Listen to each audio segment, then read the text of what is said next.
On était resté à la culture de Beersheba. Et cette culture de Beersheba, donc c'était une culture du désert, est en relation, enfin fait partie d'une culture un petit peu plus vaste, si j'ose dire, dont on trouve un grand centre à En-Gedi. En-Gedi, au bord de la mer Morte, où on a trouvé donc un ancien temple, un très grand complexe sacré, si j'ose dire, qui est composé alors. Il est composé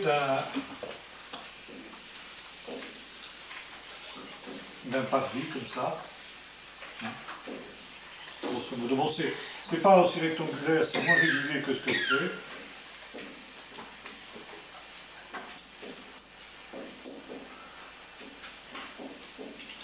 Voilà, c'est donc la porte ça. Hein.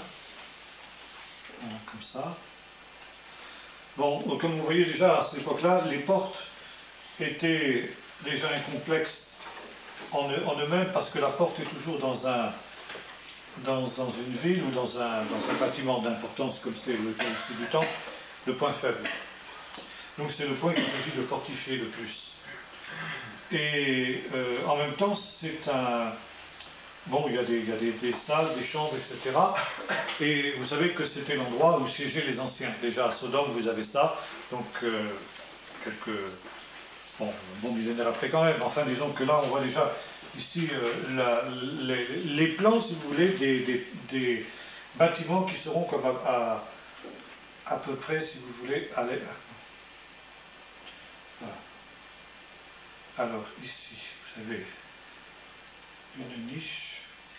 Voilà. Où se trouvait la statue du Dieu. Hein. Donc, si vous voulez, le Saint des Saints. Hein. Vous aviez ici donc un bâtiment qui servait donc pour les prêtres, pour reviser certainement tout ce qui était nécessaire au culte, quoi. Et puis alors ici, à l'entrée, vous aviez un autel pour les sacrifices. Alors ce qui est très intéressant justement dans ce temple, c'est qu'on a déjà presque toute l'infrastructure des temples qu'on retrouvera y compris dans la Bible. Du temple de Salomon, du tabernacle, etc. C'est-à-dire le parvis extérieur, le Saint des Saints, bon, qui ici n'est pas séparé en deux, enfin on trouve quand même déjà ça, hein, et puis alors ici, devant le Saint des Saints, l'autel pour les sacrifices. Hein. Donc si vous voulez, c'est grosso modo le modèle des temples qu'on retrouvera partout au Moyen-Orient, y compris justement dans la Bible. Alors, ce temple, on peut le dater avec précision, puisque donc on retrouve des poteries de l'époque chalcolithique, il n'y a pas de problème. Hein. On sait que c'est un temple qui est contemporain de la culture de Beersheba. Bon. Maintenant, on trouve des traces de destruction de ce temple à la fin de cette période. Et là, bon, en fait, oui, il est plus trapézoïde.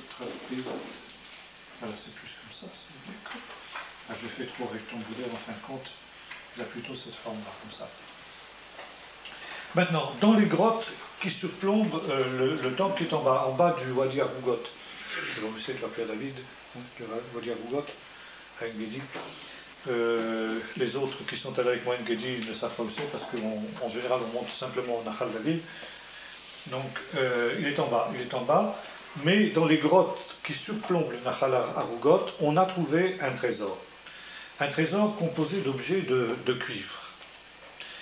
Et ce trésor est composé d'une part d'armes, notamment des casse-têtes, c'est-à-dire des espèces de masses d'armes avec un manche en bronze, enfin en cuivre, et puis une sphère en quelque sorte, ou une espèce de structure comme ça, voilà, comme ça. Hein.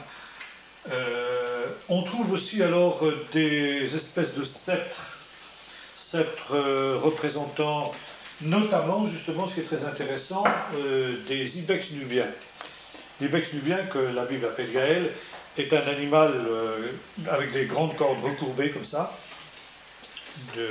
qui ressemble un petit peu aux bouquetins européens, mais qui ne sont pas des bouquetins, en fin de compte, c'est une espèce africaine qui est adaptée au désert. Et aujourd'hui, justement, aux environs d'Engedi, encore aujourd'hui, on trouve justement un grand centre d'habitation de ces animaux. Donc ici, 3000 ans avant Jésus-Christ, plus encore, entre 3 et 4000 ans avant Jésus-Christ, il y avait déjà dans cette région donc de ces animaux-là. Hein.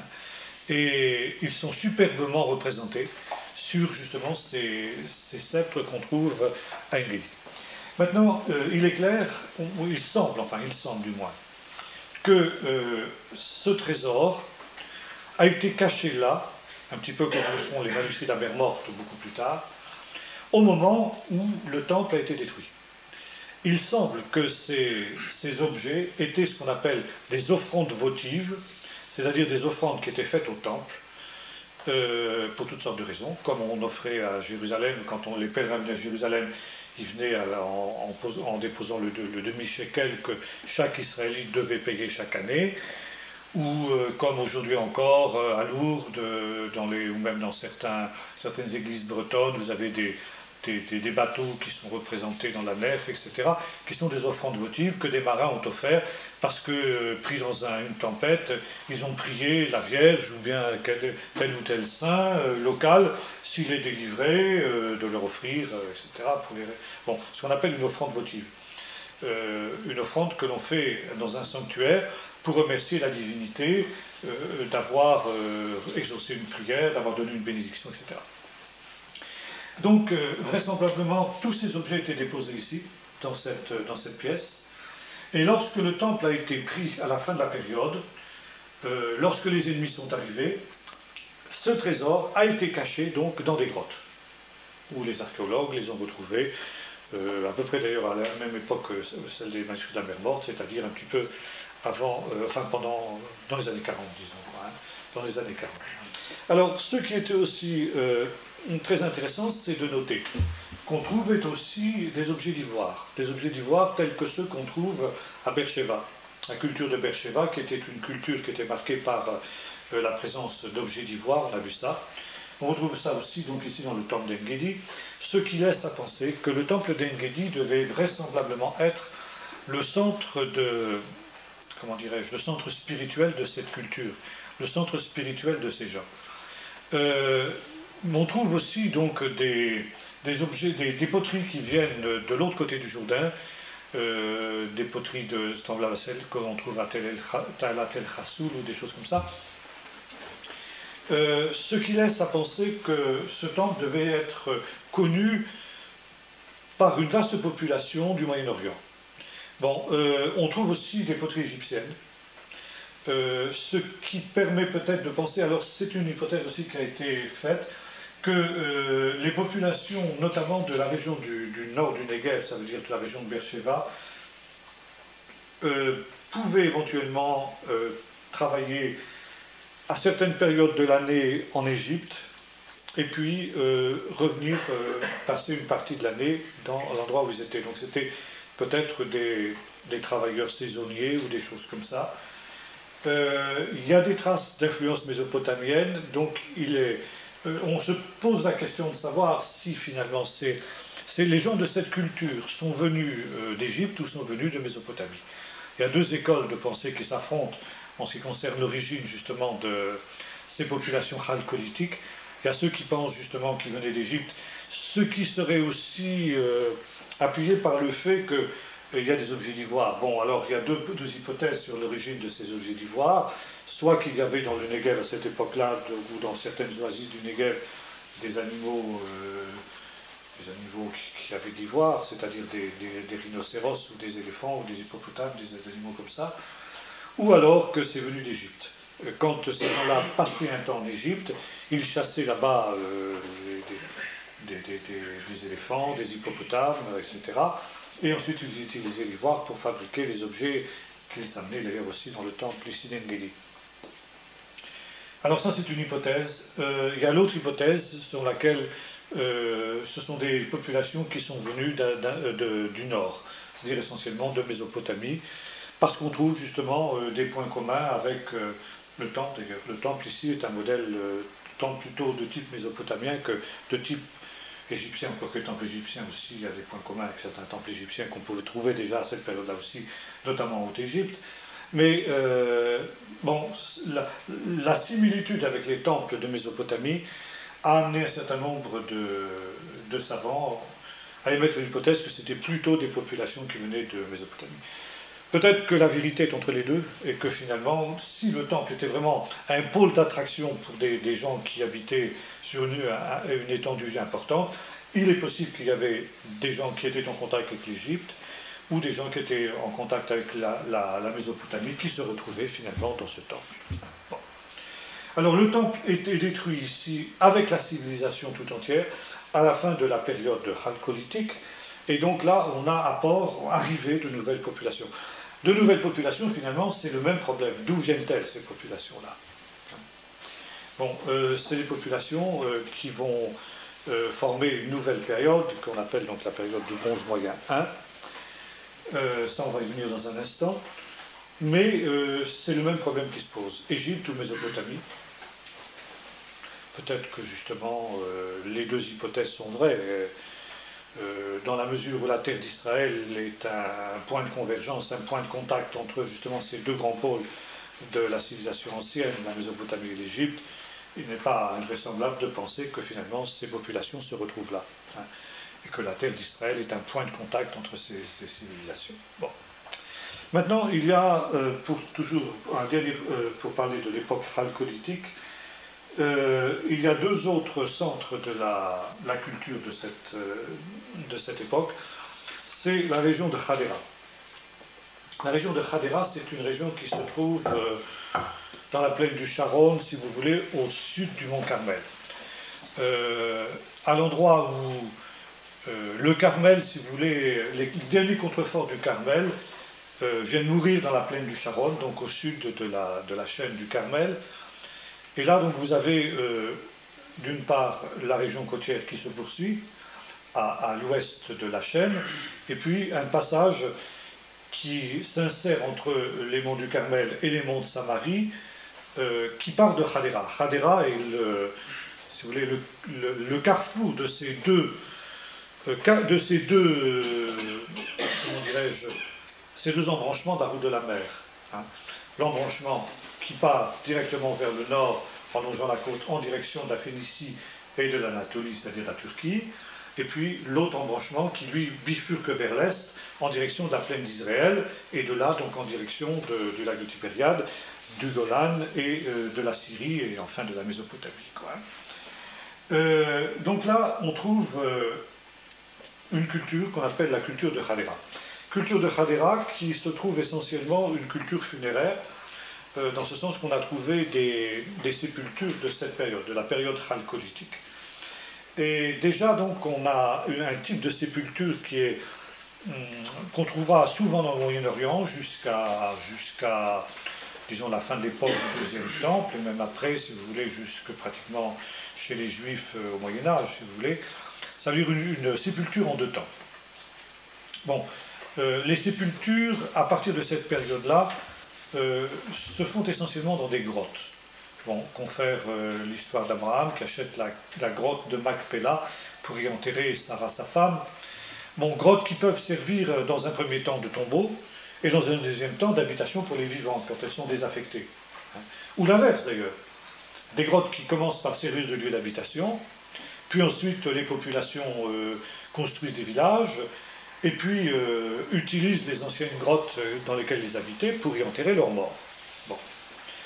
On peut également aussi faire des grottes artificielles pour y enterrer les morts. C'est beaucoup plus coûteux, bien entendu. Et alors, justement, le gros problème, si vous voulez, c'est que finalement, ces endroits de sépulture sont peu nombreux et très coûteux. Si on veut creuser une grotte artificielle pour y enterrer les morts,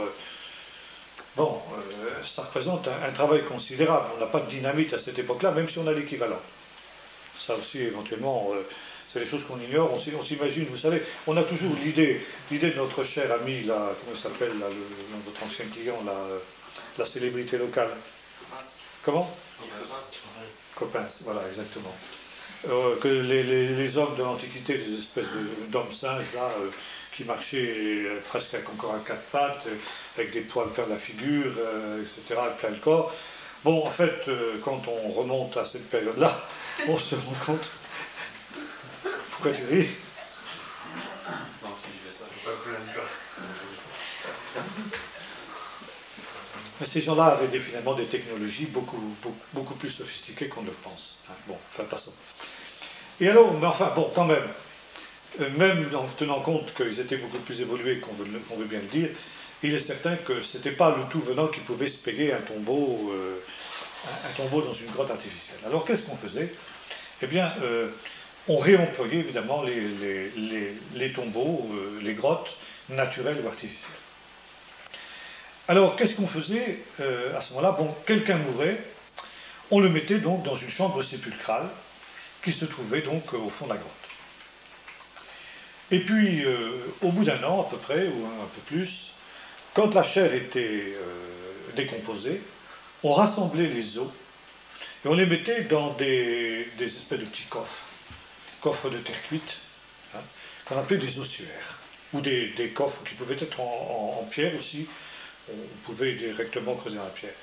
Et ensuite, ces os, enfin ces coffres, ces ossuaires, comme ça, on les appelle en archéologie, étaient ensuite rangés au fond de la grotte, et la grotte était prête pour des nouvelles sépultures. On trouve une expression dans la Bible d'ailleurs qui évoque ce type de sépulture, c'est ce qu'on appelle être réuni à ses pairs. Hein. Un tel mourut et il fut rassemblé à ses pairs. On était enterré dans le tombeau de ses pères. Le tombeau, c'était une famille qui avait un tombeau familial. Hein, et des générations et des générations étaient enterrées dans le même tombeau au travers justement de ce procédé.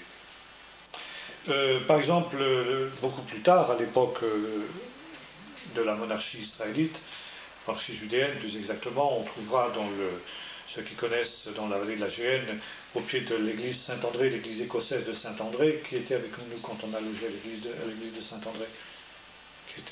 Quelqu'un logeait avec nous? C'était Andèche. C'était Andèche, il n'y a personne ici. Enfin, vous voyez l'église Saint-André, ceux qui connaissent un peu Jérusalem, à côté de la station de chemin de fer, en bas là, de la vallée de la Géhenne. L'église Saint-André est bâtie sur un endroit où il y avait des grottes naturelles et artificielles qui servaient de tombeaux. Et c'est là qu'on retrouvait la fameuse tombe de la famille de Paltiaou, qui était une famille de prêtres qui est connue déjà depuis le livre de l'Exode, et qui a été utilisée donc pendant des générations et des générations avant la destruction du premier temple, et après le retour de l'exil. Hein. Pratiquement jusqu'à la destruction du deuxième temple, et jusqu'à 70 après Jésus-Christ. C'est une tombe qui a été utilisée de cette manière-là. Les premières traces de cette sépulture, de ce type de sépulture, se trouvent à Hadera, justement. Et à Hadera, le professeur Soukenik a découvert, dans les années 30, tout un ensemble d'ossuaires de terre cuite. Ces ossuaires de terre cuite ont ceci de particulièrement intéressant, c'est qu'ils ont la forme de maisons. Ce sont des maisons miniatures, en quelque sorte. Hein.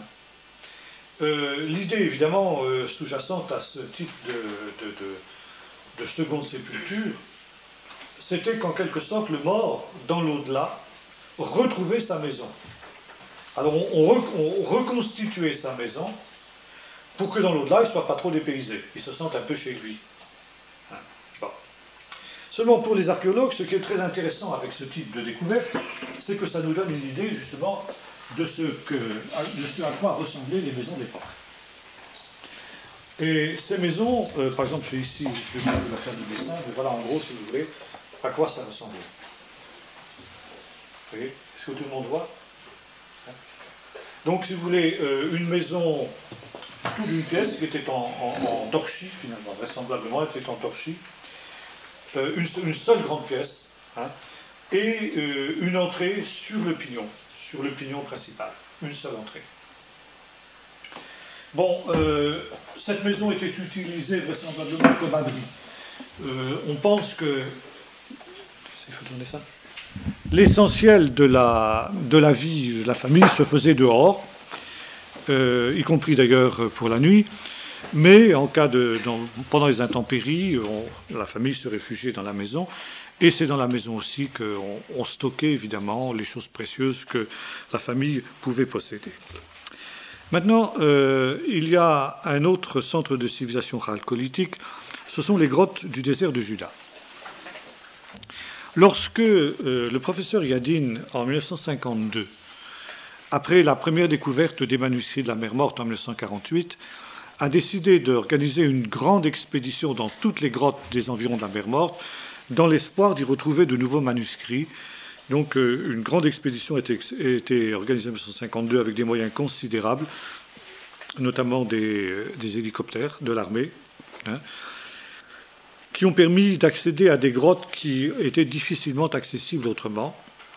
Et alors on a retrouvé évidemment effectivement un certain nombre de manuscrits très importants, mais on a aussi retrouvé, et ce n'était pas le but de l'expédition, mais enfin c'était un but annexe, ça a été quand même une découverte importante, on a retrouvé des traces d'occupation de ces grottes qui ont été utilisées par les zélotes après les deux révoltes juives, celle de 70 après Jésus-Christ et celle de 135 après Jésus-Christ, c'est-à-dire la révolte de Bar Korba.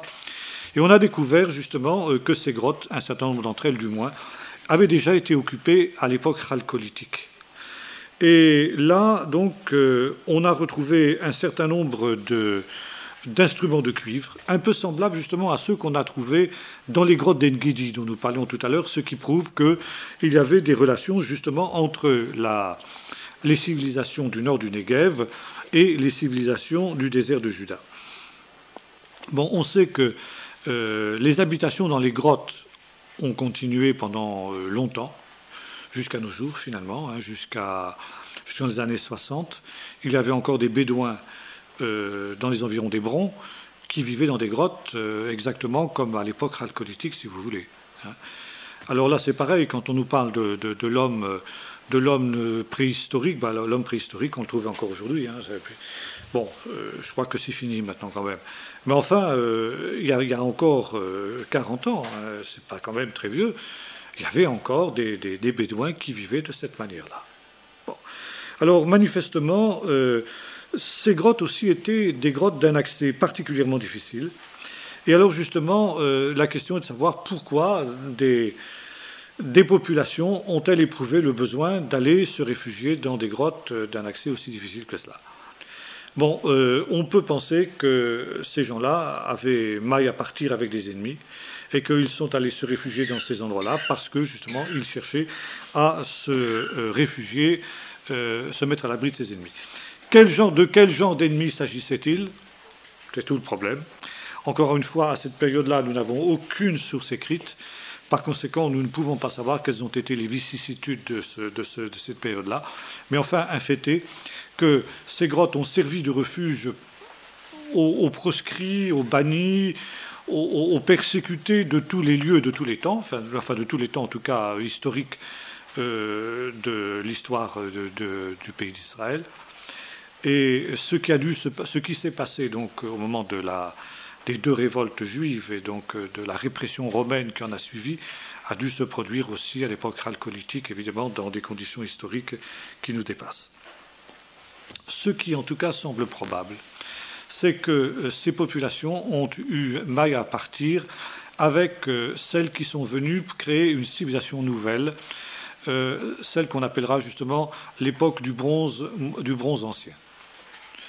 Le bronze ancien, donc, qui correspond grosso modo avec l'époque des premières dynasties égyptiennes en particulier, c'est-à-dire à proprement parler ce qu'on peut appeler l'époque historique. En fin de compte, avec l'époque chalcolithique, nous sommes encore dans l'époque préhistorique, ça veut dire la période où l'écriture n'existe pas. Avec l'époque du bronze ancien 1, nous entrons de plein pied dans la période historique. Et là, donc, effectivement, à la fin de l'époque chalcolithique, c'est-à-dire aux environs de 3100 avant Jésus-Christ environ, toute cette civilisation s'effondre. C'est le cas Engedi, c'est l'époque de la destruction du temple d'Engedi, c'est l'époque de l'abandon ou de la destruction des habitations semi-troglodytes de Beersheva et du nord du Negev. C'est l'abandon des sites qui se trouvaient à la fois donc en Transjordanie, mais surtout au sud du lac de Kinneret, Talat el Chassoul, Kinneret lui-même, etc. Bon. Donc ici, il y a effectivement un grand bouleversement, un grand mouvement de population qui intéresse le Moyen-Orient tout entier, puisque on va voir apparaître justement les premiers empires, si l'on peut dire. D'abord, création de l'Empire égyptien.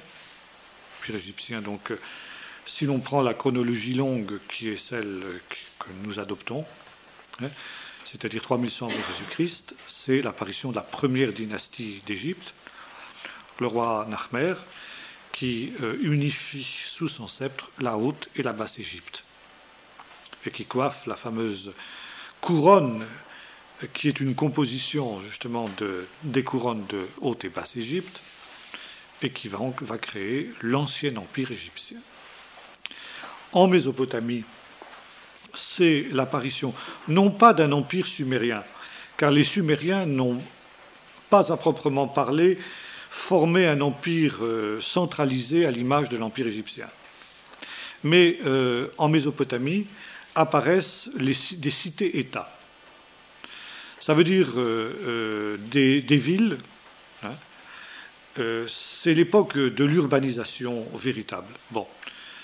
L'urbanisation, elle existe déjà avant même, nous l'avons vu, l'époque chalcolithique, puisque déjà à l'époque néolithique à Jéricho, on trouve la plus ancienne ville du monde.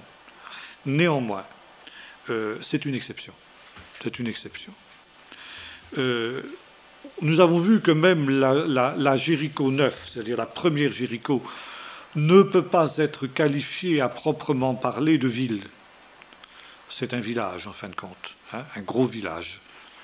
La Jéricho 8 peut être appelée ville parce que, justement, elle est fortifiée. Et finalement, c'est ce qui différencie en archéologie une ville d'un village, car la population d'un certain nombre de grandes villes, entre guillemets, de l'Antiquité, ne sont pas tellement plus importantes que celles d'un gros village.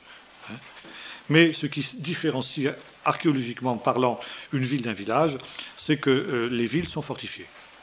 Donc on peut véritablement parler d'une ville de Jéricho néolithique. Bon, mais c'est l'exception. Pour voir une urbanisation importante se créer au Moyen-Orient, il faut attendre l'époque du Bronze Ancien, c'est-à-dire justement l'apparition de la période historique. Et en Mésopotamie, contrairement à ce qui se passe en Égypte, vont se créer des villes, d'abord en basse Mésopotamie, ça veut dire dans la région du delta du Tigre et de l'Euphrate, qui n'avait d'ailleurs pas exactement la même configuration que de nos jours. Et là, donc, vont se créer un certain nombre de villes qui vont être promises à un très très brillant avenir, dont certaines ont été reconstruites sur l'emplacement de celles qui avaient existé avant le déluge, disent les traditions locales. Donc on peut penser effectivement que un certain nombre de ces villes ont été contemporaines de Jéricho néolithique, mais enfin bon, ou même chalcolithique, disons, à l'époque ont existé, mais on n'a pas trouvé jusque maintenant de traces archéologiques de ces villes en Mésopotamie. Par contre, justement, après cette période, donc, il y a là des traces d'une urbanisation très importante. Et ces villes vont avoir une tradition de villes saintes, qu'elles conserveront grosso modo jusqu'à l'époque d'Alexandre le Grand. Parmi ces villes, évidemment, la plus importante sera Babel, Ur, Erer, qui s'appelle Uruk en sumérien, Calné, Rehov, Kalach, etc. Bon. Un peu plus tard, vont se créer beaucoup plus au nord un certain nombre d'autres villes, mais peu de temps après, finalement, qui seront le deuxième pôle, si vous voulez, de la population mésopotamienne jusqu'à l'époque d'Alexandre le Grand, quoi, jusqu'à la conquête hellénistique, qui sera justement le pays de Ninive, autour d'Achour, Ninive, le pays d'Achour, justement, Ninive, etc. Bien. Maintenant, ce qui se passe en Eretz Israël est tout à fait différent. Eretz Israël n'est pas, contrairement à ces deux grands centres, une région de grande civilisation. On voit dans ces deux centres, par contre, naître, par exemple, l'écriture. Alors, deux types d'écriture fondamentalement différents. En Égypte, c'est l'écriture hiéroglyphique. L'écriture hiéroglyphique qui est composée de pictogrammes. Ça veut dire, on représente les objets que l'on veut ainsi signifier. Par exemple, le soleil. Voilà, ça c'est le soleil. Bon. Le soleil qui se dit Ré ou Ra. On ne sait pas trop comment c'était vocalisé. Hein. Bon.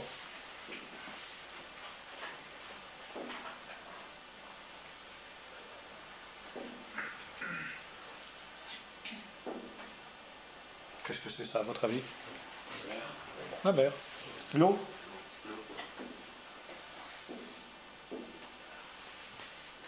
Mess en égyptien. D'où le mot Moshe, Moïse. Moïse vient de là. Ça veut dire eau en égyptien, tout simplement. Pourquoi? Parce qu'il a été sauvé des eaux. Bon. Alors, ça, c'est des pictogrammes. Alors, pour représenter chaque objet, finalement, on a un pictogramme différent, ce qui fait qu'on a des milliers de signes. Bon. Maintenant, si on veut constituer des phrases, hein, des verbes, hein, là on a des noms, des substantifs, qu'est-ce qu'on fait? Eh bien, si vous voulez, on donne, si vous voulez, au mot un sens figuré. Bon, pour les Égyptiens, la cosmogonie égyptienne, ça veut dire la manière dont se sont créés le monde, hein, c'est l'idée, qu'on retrouve un peu dans la Bible d'ailleurs, qu'au départ, le monde était entièrement recouvert par l'eau. Hein. Le chaos primitif, le tohu-bohu biblique. Pour les Égyptiens, c'était de l'eau. Et le soleil, qui est le dieu, le plus grand des dieux, le premier des dieux, est sorti de l'eau. Pourquoi? Parce que, justement, on a l'impression que tous les matins, le soleil sort de l'eau. Hein, sort de la mer et se couche dans la mer. Donc, si vous voulez, l'idée qu'au commencement... Alors, c'est là, justement, voyez-vous, que nous ne sommes pas dans un système monothéiste. Pourquoi? Parce que, justement, les anciens, quels qu'ils soient, ont toujours l'idée d'une matière primitive. Et le Dieu n'est pas éternel. Le Dieu a eu un commencement. Il est sorti de la matière originelle, souvent l'eau. Et quand on nous parle, on nous rabâche les oreilles, et ça commence à me bassiner, avec cette histoire d'Iknaton. Vous savez, la révolution d'Iknaton, au XIVe siècle avant Jésus-Christ, Amenhotep IV, qui a aboli tous les dieux de l'Égypte, pour n'adorer plus qu'un seul dieu, le soleil, Aton. Et alors Moïse aurait été influencé par Iknaton, etc. Je regrette. Le système d'Iknaton n'était pas un monothéisme. C'était une monolatrie, ça veut dire l'adoration d'un seul Dieu. Le monothéisme, c'est beaucoup plus que ça. Le monothéisme, c'est Genèse 1, verset 1. Au commencement, Dieu créa le ciel et la terre. Ça, c'est une phrase absolument révolutionnaire. On y est tellement habitué qu'on n'y fait même plus attention. Mais pour les anciens, quand elle a été prononcée, cette phrase, c'était une révolution dont vous ne pouvez pas vous faire une idée. Ça veut pas dire. Ça veut dire qu'au début, il n'y avait rien. Et ça, les anciens ne pouvaient pas l'imaginer. Il y a toujours eu quelque chose. Non, il n'y avait pas rien, il y avait Dieu. Tandis que les anciens disent, au début était la matière. Et de la matière sont sortis les dieux, ou le Dieu dira Akhenaton. Et la Bible nous dit l'inverse. Elle dit c'est pas vrai. Au début, il n'y avait que Dieu. Bereshit Elohim. Au début, Dieu. Au commencement, Dieu. Voilà. Ça, c'est le vrai monothéisme. Tout est dit. Il n'y a rien à ajouter. Au commencement, Dieu.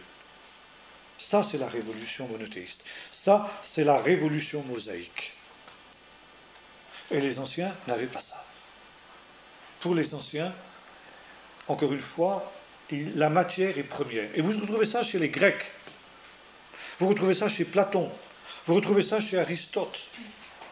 Vous retrouvez ça chez, ensuite, Démocrite. Chez Lucrèce. Ensuite, chez les Latins. Qu'est-ce qu'est l'acte de la création? L'acte de la création, c'est l'organisation de cette matière brute. Les dieux, quand ils créent le monde, ne font que l'organiser. Alors justement, la Bible nous dit aussi, oui, c'est vrai, il y a eu une organisation. Mais, si vous voulez, il n'y a pas de matière préexistante. Et la Bible a deux mots pour employer ça. Bereshit bara, bara, créa. Le mot bara signifie en hébreu créer à partir de rien. Il n'y avait rien et soudain il y a eu quelque chose. Et puis après constamment, dans toute la suite du récit de la Genèse, il y a un autre mot qui apparaît, le mot assa. Assa, c'est effectivement fabriqué à partir de quelque chose qui préexiste, organisé. Dieu a créé la matière du néant. Et à partir de cette matière, eh bien, il a construit le ciel, il a construit la terre, il a construit les étoiles, il a construit la mer, il a construit, etc. Le mot bara apparaît dans une autre réalité quand il est dit l'homme. Pour l'homme, les deux mots sont utilisés. Naase et Adam. Faisons l'homme. Et l'homme est modelé de la poussière de la terre. Et ensuite, il nous est dit Vayivra Adonai et Adam. Srar unekeva baram.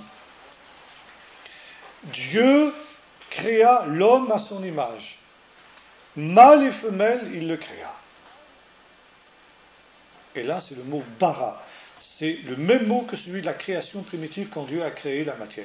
Ça veut dire que l'homme est à la fois tiré de la poussière de la terre, il est fait, fabriqué à partir d'une matière préexistante.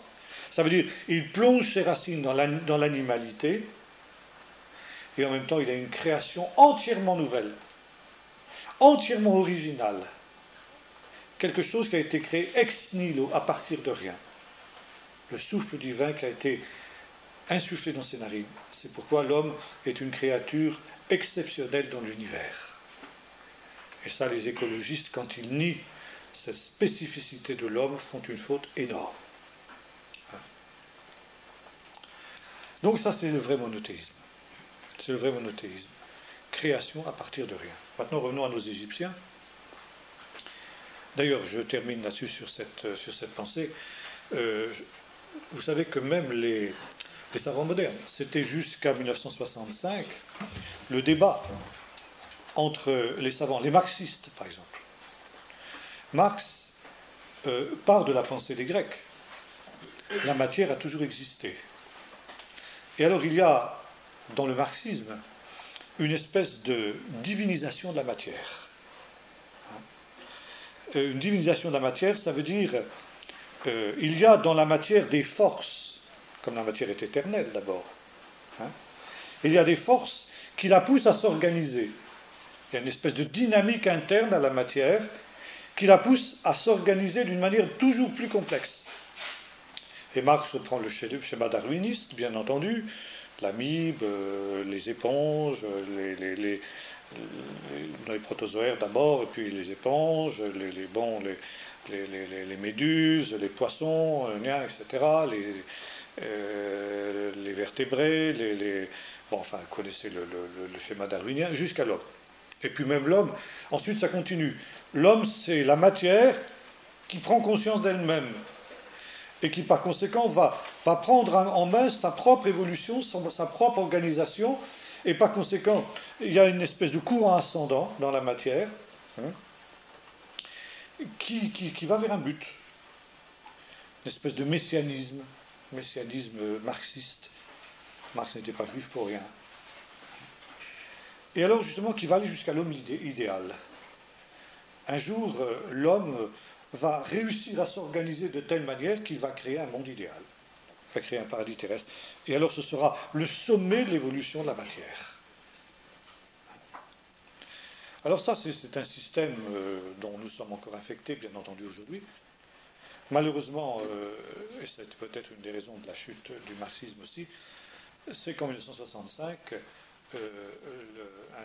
un télescope a été emmené pas un télescope, enfin un engin sophistiqué pour mesurer les rayonnements, a été envoyé dans l'espace, dans un satellite artificiel, et il a ramené justement les traces du Big Bang. Big Bang, c'est-à-dire ce rayonnement absolument incroyable, pouvant avoir aucune idée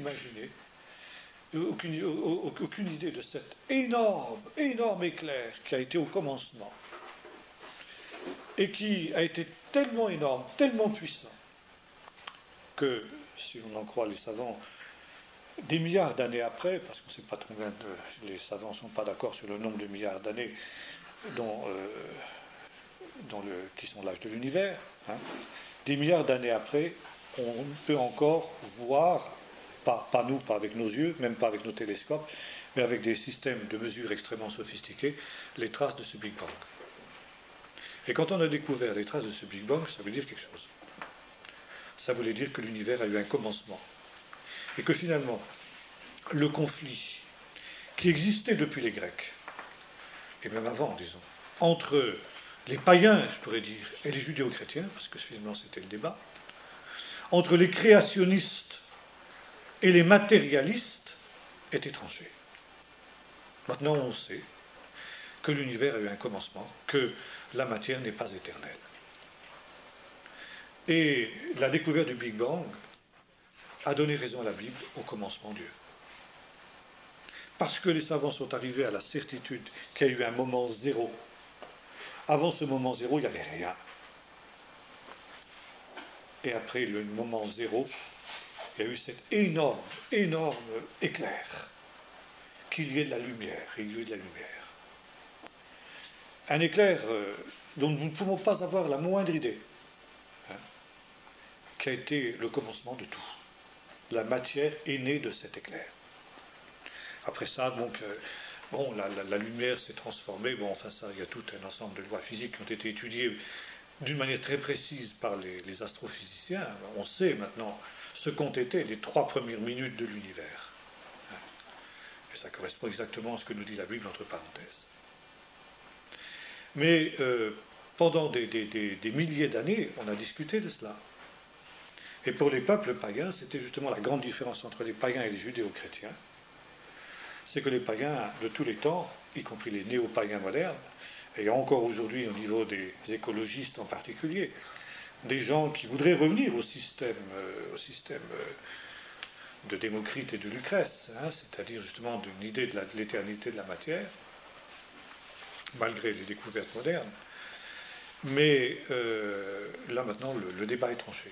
Il n'y a plus à en discuter, c'est clair. Alors, ce qui est intéressant aussi de noter, puisqu'on reste sur ce chapitre, c'est une autre affirmation biblique. Dieu est saint. Ça veut dire quoi, Dieu est saint?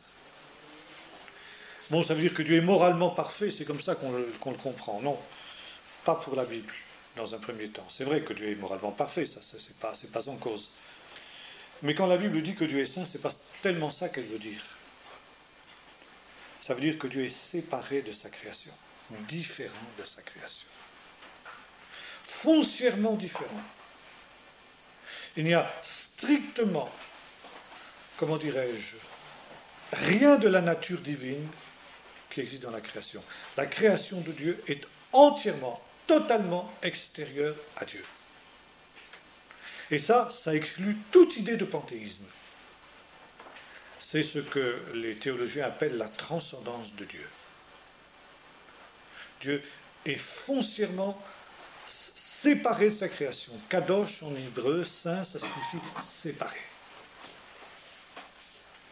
Et justement, les écologistes, encore une fois, les gens du Nouvel Âge, les bouddhistes, les religions orientales, qui sont basées justement sur l'idée que tout est Dieu, la nature est Dieu.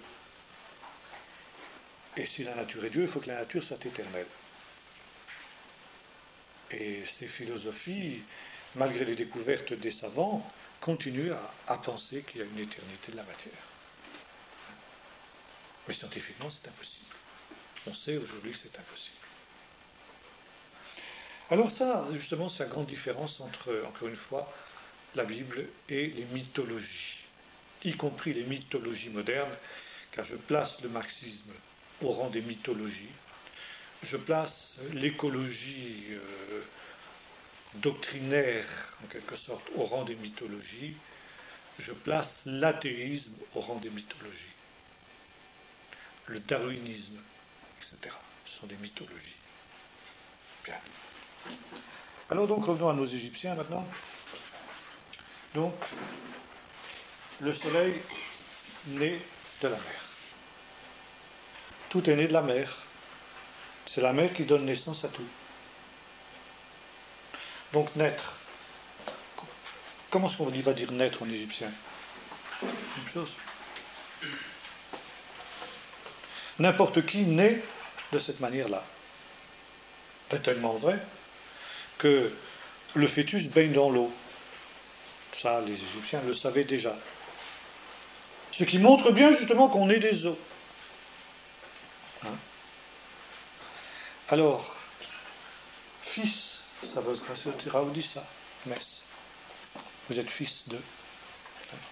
On va mettre féminin pour une fille, mais c'est la même racine. Alors,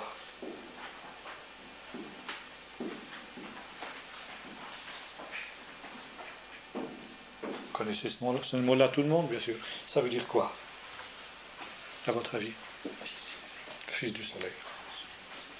Voilà. Alors, voyez, on combine comme ça deux idéogrammes. Et comment est-ce qu'on va écrire? Alors, on va le Ramsès, exactement comme ça, si ce n'est qu'on va mettre aussi le signe. Attendez, film comme ça. Je le fais mal, hein. Puis ici, au milieu, qui signifie la vie. La vie. Ankh, ça se dit en égyptien. La vie. Pourquoi? Parce que vous avez le père, la mère et l'enfant qui naît. C'est donc les trois. Une espèce de triade. C'est ça. Le pictogramme qui signifie la vie. Bon. Alors, fils d'eux, il est enfanté de la mère. Et du soleil. Voilà. Alors ça, c'est le pictogramme. Maintenant, en Mésopotamie, on a une autre manière d'écrire. On en avait parlé la dernière fois. Est-ce que c'était utile d'y revenir? C'est un petit peu le système des charades, vous vous souvenez? Hein? On en avait parlé. Est-ce que j'y reviens ou pas? Oui, non, oui. Comment? Peut-être. Bon. Le système des charades, c'est celui-ci. Vous voyez, c'est que là, on a un matériau d'écriture différent. En Égypte, on écrit soit sur de la pierre, avec un burin. Alors évidemment, c'est quand même moins vite, c'est quand même plus difficile et moins rapide que la machine à écrire moderne. Hein. Vous imaginez. Bon, alors qu'est-ce qu'on fait? On a un autre matériau d'écriture en Égypte, c'est le papyrus. Qu'est-ce que c'est que le papyrus? C'est une plante qui pousse au bord du Nil en particulier, qu'on laisse sécher après l'avoir coupée. Et les feuilles de papyrus sont coupées en fines lamelles de 2 ou 3 mm de large, et qui peuvent atteindre la longueur de la feuille, quoi, grosso modo, de la feuille de papyrus. Et de ces lamelles de feuilles séchées, on fait un entrelac, à peu près comme ça. On fait un entrelac. Et ça nous donne une espèce de feuille de papier. Si vous voulez, c'est l'ancêtre de la feuille de papier. Mais cet entrelac extrêmement délicat de papyrus, c'est un énorme travail. Pour faire une seule feuille de papyrus, c'est un travail considérable.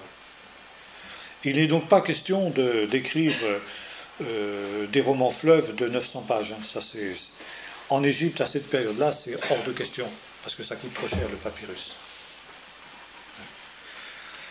Alors, en Mésopotamie, on a une technique beaucoup plus élaborée, beaucoup plus simple, beaucoup moins coûteuse. Ce qui fait justement que la littérature de Mésopotamie va être beaucoup plus abondante que la littérature égyptienne, en tout cas celle qui nous est parvenue. Qu'est-ce que c'est le matériau d'écriture en Mésopotamie? C'est la tablette de terre. Le limon, c'est extrêmement répandu, en particulier en basse Mésopotamie, qui est une région marécageuse, tandis que le Nil charrie essentiellement, on est en plein désert, charrie du sable, donc il n'y a pas de limon là-bas en Égypte. Par contre, en Mésopotamie, on a un limon qui est d'ailleurs extrêmement fertile, qui permet la culture et qui permet justement la richesse, l'implantation justement de cette civilisation mésopotamienne. Bon, c'est à partir du limon c'est le limon qu'on utilise comme matériau de construction. En Égypte, on utilise la pierre. Les pyramides sont en pierre taillée. Bon. En Mésopotamie, on utilise la brique. Ça veut dire la brique cuite. Et très vite, on apprend à cuire la terre, d'où la poterie, et aussi justement la brique. Les villes mésopotamiennes sont en brique. Cette brique, avant de la cuire, elle est molle. Et alors, qu'est-ce qu'on fait? On va écrire avec un poinçon, c'est-à-dire un objet en bois, ou en os, ou en n'importe quoi. Enfin, en général, c'est plutôt en bois quand même, c'est plus simple, qui est taillé en biseau. Ça veut dire qu'il fait à peu près, si vous voulez, en coupe, ça fait ça, quoi. Voilà. Et on a taillé, si vous voulez, le bout de bois comme ça pour en faire ça. Bon, on peut en avoir de différentes grandeurs. Vous en avez les plus grandes, vous en avez les plus petits. Et alors, qu'est-ce qu'on fait? On prend une tablette,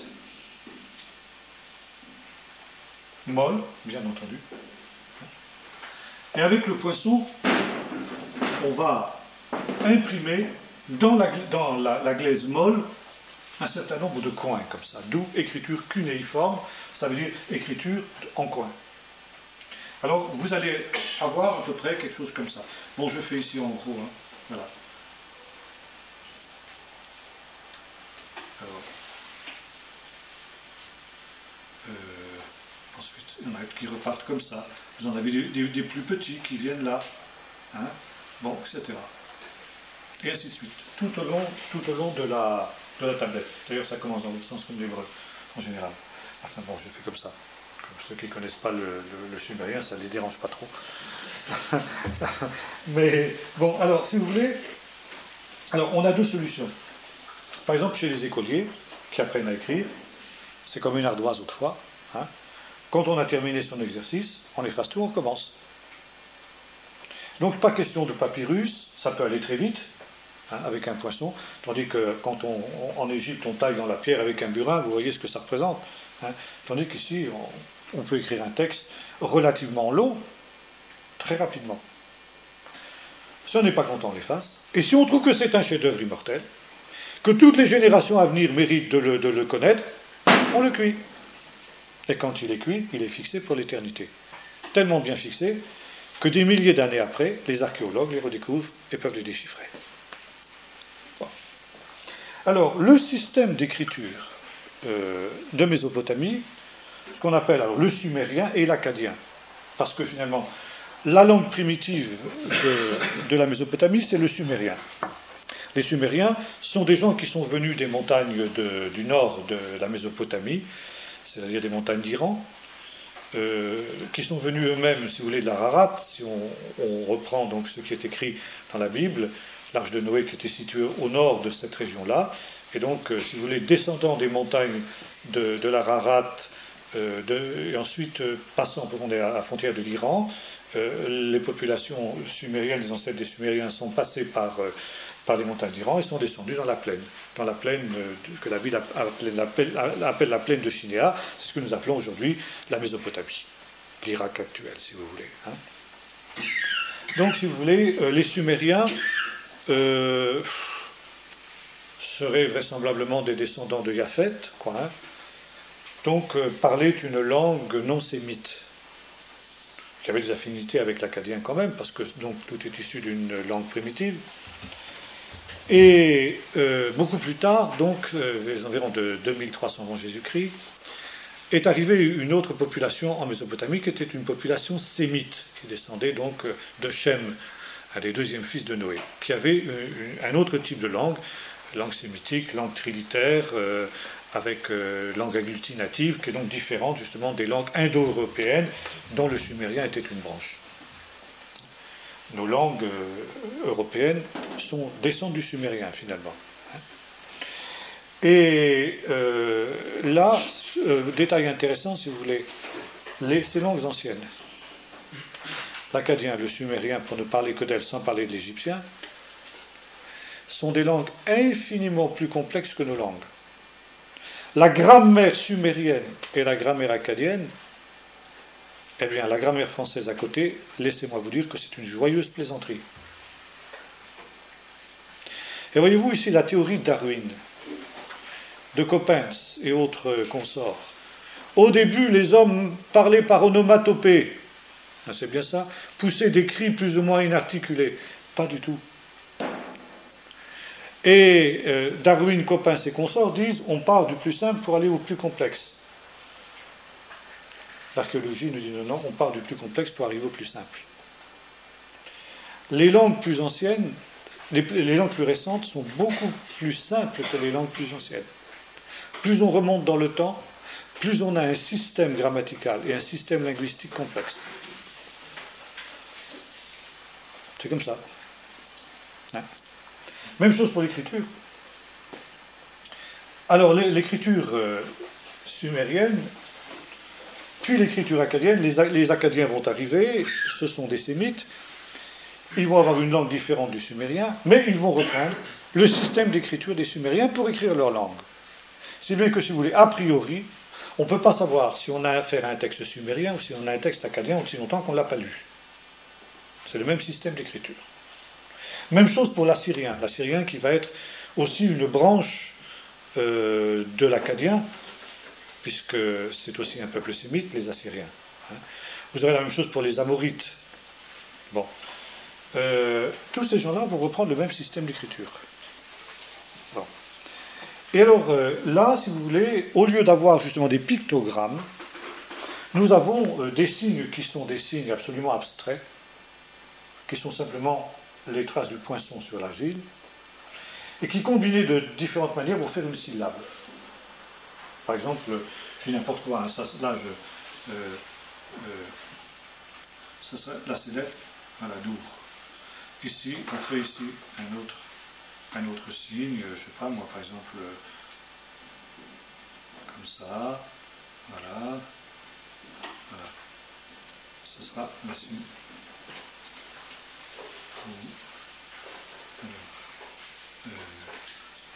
Ça, on va faire ici. Voilà. Ce sera la syllabe kin. L'ensemble veut dire Dour, Charou, kin. Dour, la ville, Charou, le prince, kin, le fils. Hein? Donc, le fils dans le sens de propriétaire. Le roi, le propriétaire légitime de la ville. Vous voyez? Simple, hein? Vous avez compris? Facile comme bonjour. Alors, pour pouvoir lire un texte comme ça, il faut connaître des milliers de signes. Et chose intéressante, jamais aucun de ces deux systèmes, ni le mésopotamien, ni l'égyptien, aboutira à l'écriture alphabétique. Personne n'aura l'idée, pas plus qu'on a eu l'idée du monothéisme, personne n'aura l'idée de décomposer le langage dans des signes qui représentent chacun un des sons fondamentaux du langage.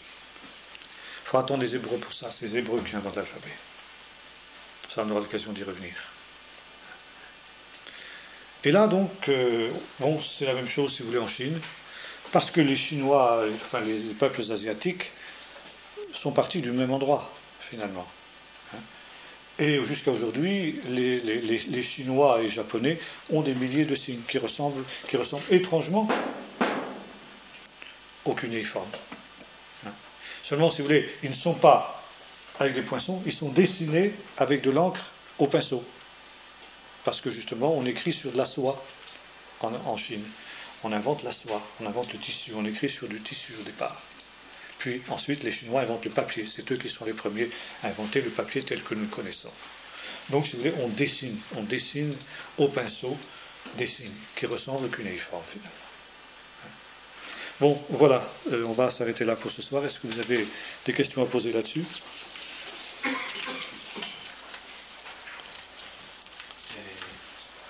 archéologues ou les savants, comment c'est possible l'écriture sumérienne, de la traduire, de la comprendre, à partir de quoi ils arrivent à... Il y a bonne question. Qui amènent à... Alors, il y a un moment dans l'histoire où quelque chose qu'ils doivent faire, qu'ils vont pouvoir interpréter un peu ces écritures. Voilà. On a effectivement le début de la recherche archéologique, l'épigraphie. Ça, c'est une discipline de l'archéologie qu'on appelle l'épigraphie, c'est-à-dire l'étude des langues anciennes et des inscriptions anciennes. L'épigraphie a mis longtemps à démarrer. On avait retrouvé les textes, évidemment, depuis longtemps, on connaissait les hiéroglyphes. Du moins, on les connaissait, c'est-à-dire on en avait vu, mais on ne savait pas les lire, bien sûr. Au début, on trouvait en Mésopotamie, avec Ptolémée Botha, ou tous les consuls qui étaient là-bas, découvraient justement ces pierres qui étaient utilisées par ces briques qui étaient utilisées par les Bédouins locaux pour construire leurs maisons. Ils construisaient des maisons entières qui étaient construites avec les restes de bibliothèques. Ben oui, ils utilisaient ça comme briques. Et finalement, ce sont les consuls qui ont dit, tiens, ça doit être une écriture ancienne. Mais comment la lire ? Et vous savez que le premier qui a été capable de lire des hiéroglyphes, c'était Champollion.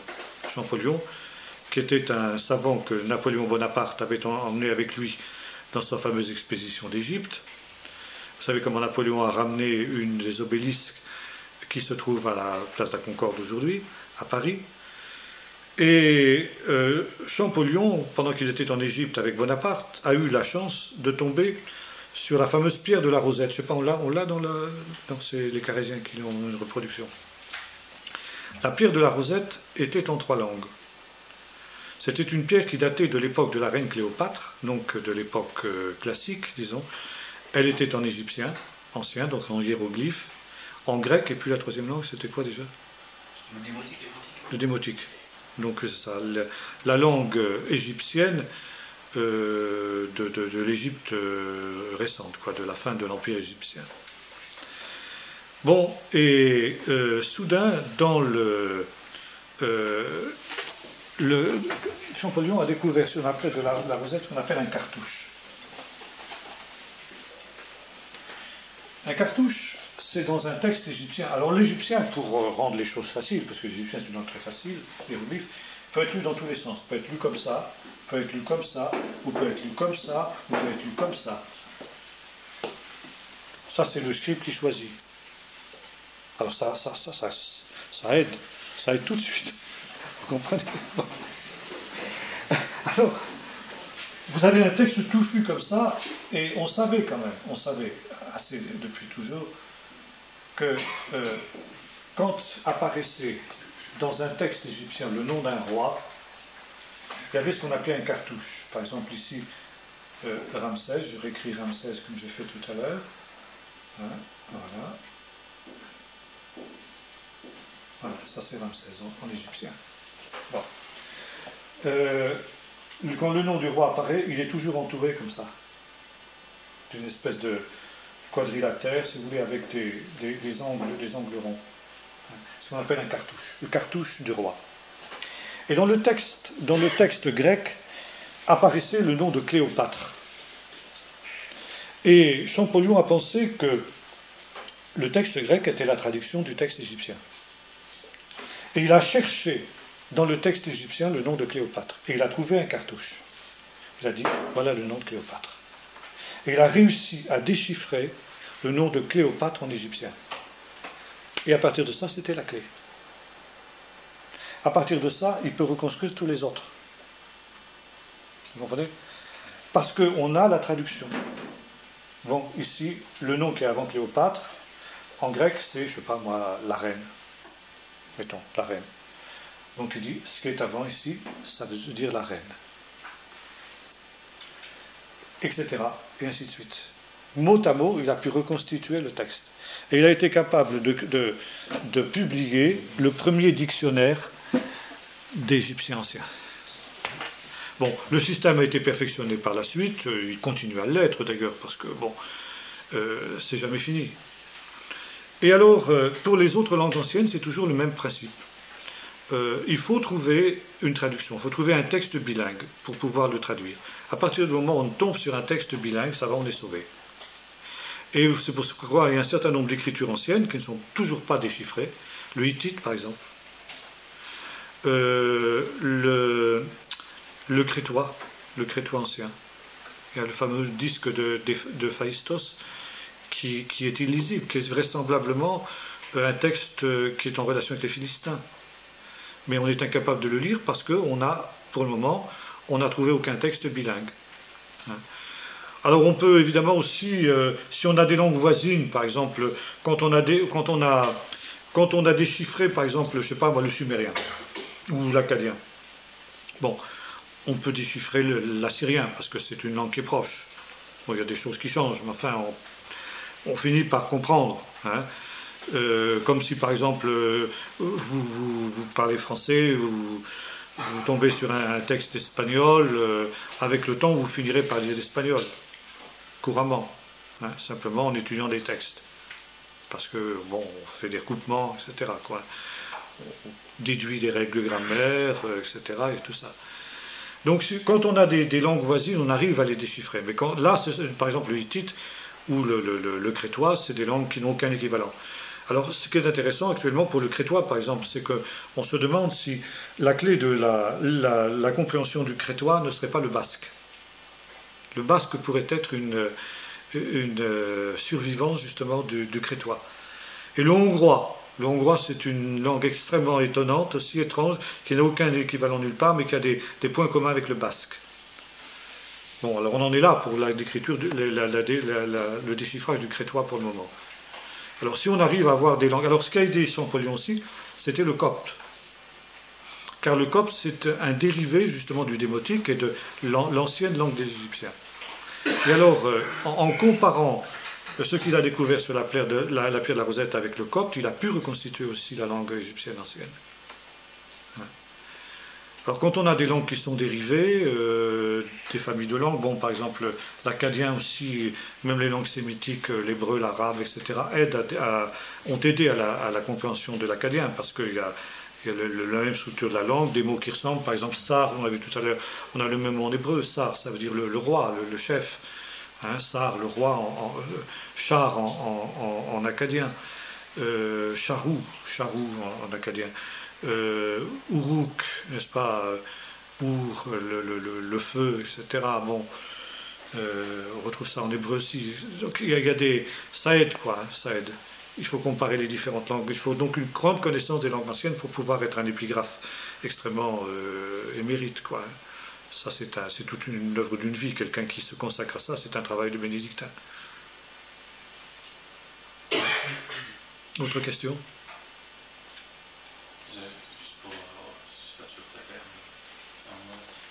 Les Égyptiens à l'époque, ils appliquaient à l'écriture cunéiforme. Non, l'écriture hiéroglyphique. Comment? L'écriture hiéroglyphique. Hiéroglyphique, donc par image quoi. Par image, des pictogrammes, oui. Pictogrammes. Oui. Donc cunéiforme c'était en Mésopotamie, avec les Akkadiens et les Sumériens. Mais les Akkadiens, un peuple sémite, mais qui venait d'où? Qui venait aussi des montagnes du nord d'Iran. D'accord. Qui avait certainement séjourné plus longtemps que les Sumériens là-bas. et qui avaient peut-être migré peut-être parce que finalement pour la Bible les Égyptiens sont aussi des Sémites et des Hamites. Il y a les deux. Il y a bon.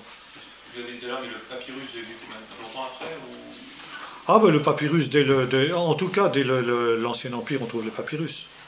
Donc ça s'est fait assez vite. Encore une fois, il ne faut pas imaginer les anciens comme des espèces de rustres à la Coppens, dans son fameux film. C'était des gens qui déjà avaient des choses extrêmement... Regardez les pyramides. Les pyramides, les Égyptiens n'ont plus jamais construit de pyramides. C'était des chefs-d'œuvre, les pyramides. Et ça, c'est le début de l'histoire égyptienne. Donc en fait, cette période-là, c'était un peu l'âge du fer. Ah non, c'est l'âge du bronze. Le bronze, c'est bien avant ça. Ouais, mais justement, parce que si vous voulez, l'argile en soi. Comment Parce que ces tablettes étaient frappées d'outils de bronze. Non. C'était plutôt... Cuites, ou alors Oui, cuites. Ah d'accord. Elles étaient cuites. Et donc après, pour... Ah oui, d'accord, ok, ouais. On écrivait d'abord quand l'argile était molle, Ouais, bien sûr. et ensuite on cuisait la brique et le texte était fixé. C'est ce qu'on appelle de l'argile. Non. C'était de l'argile, oui, c'était de l'argile. Mais de l'argile. Tu peux faire la même chose, toi. Tu prends de l'argile, tu fais une tablette et tu peux écrire dessus. Non, d'accord. Non, c'est bon. J'étais... Ouais, non, Tu peux écrire dessus, tu écris en français, tu le cuis, puis c'est fixé pour l'éternité. Les archéologues qui viendront 10 000 ans après, qui feront des fouilles à Sainte-Anne-d'Orée, trouveront la bibliothèque de David Le Borgne, ils diront que c'était un génie de son temps, quoi. Non, je me faisais un mauvais stéréotype dans ma tête. Là, je me disais la tablette d'argile, toujours à l'état dur, et qu'ils avaient des outils de fer ou de bronze en train de... Mais non, bien sûr, c'était des outils en bois. Alors, c'était les Égyptiens. Les Égyptiens avaient fait effectivement des instruments de bronze. Et donc, Des burins de bronze. des burins. De bronze. Mais de bronze, pas de fer, hein, de bronze. Ils avaient des techniques pour rendre du bronze quasiment aussi résistant que du fer. Ah oui. Ouais, donc voilà, c'est ça. Donc oui, donc, ce que je veux dire, je ne savais pas si c'était les Acadiens ou les Sumériens, mais les Égyptiens, même à la même époque, utilisaient des outils de bronze sur les tablettes d'argile. Pas sur les tablettes d'argile, sur la pierre. Directement sur la pierre. Pas sur de l'argile dure. Pas sur l'argile dure, non. Ils n'avaient pas d'argile en Égypte. Non, parce qu'il existe de l'argile, si vous voulez. Il n'y a pas d'argile en Égypte. D'accord. Il n'y a pas d'argile. Parce qu'il n'y a pas de... Si tu veux, il n'y a que du sable. D'accord. Il n'y a que du sable. Donc il n'y a pas d'argile. Il n'y a que de la pierre. C'est pourquoi il n'y a pas du tout... C'est un style de construction tout à fait différent que tu trouves en Égypte. Ils font des briques aussi. Pardon? Ils fabriquent des briques. Ils fabriquent des briques, oui, mais alors... C'est pas de l'argile. oui, si. Mais alors oui, c'est vrai, oui. Oui. Enfin, au début... Les Égyptiens écrivaient aussi sur des tablettes d'argile. Ils écrivaient aussi sur des tablettes d'argile. Oui. Mais moins que les Acadiens, quoi. Ouais, puis je pense que c'est un travail beaucoup plus long, quoi, que sur de l'argile dure en soi, de frapper avec une pion. La pierre. Ouais, non, j'appelle ça de l'argile. Les tables de pierre. Ouais. Mais ça veut dire aussi qu'à l'époque, ils maîtrisaient aussi la trempe. La quoi? La trempe pour tremper des outils de bronze. Ah oui, pour pas que le bronze est très cassé. Ah ben ça, tu verras quand si tu vas en Israël, tu vas à Timna, tu verras que dès l'époque chalcolithique, il y avait des hauts fourneaux. Ah ouais, c'est ça. Et il t'explique comment il faisait le bronze à cette époque-là. Et les coulées, etc. Comment il portait, par des techniques tout à fait spéciales, à une température incroyablement élevée, le mélange qu'il faisait donc de minerais de cuivre avec de l'étain, avec du charbon de bois, avec des choses... Enfin, c'était incroyable. Ils avaient des techniques ultra évoluées, puis pour ventiler tout ça, etc., c'est inouï, quoi, de voir. C'est pour ça qu'on est loin de Coppens, quoi. Bien, on va rester là.